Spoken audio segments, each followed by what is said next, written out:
বন্ধুরা, গতকাল আমাদের বিবাহবার্ষিকী ছিল। অনেকে তো অনেকভাবে সেলিব্রেশন করে।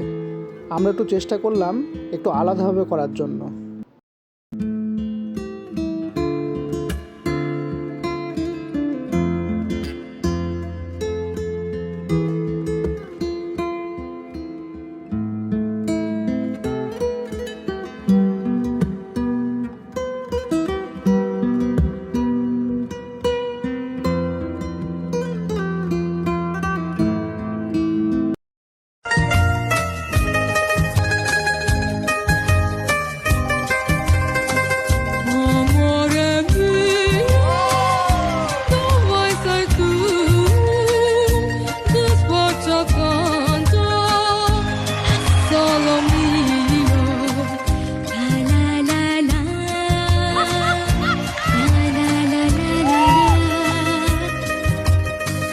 दो लफ्जों की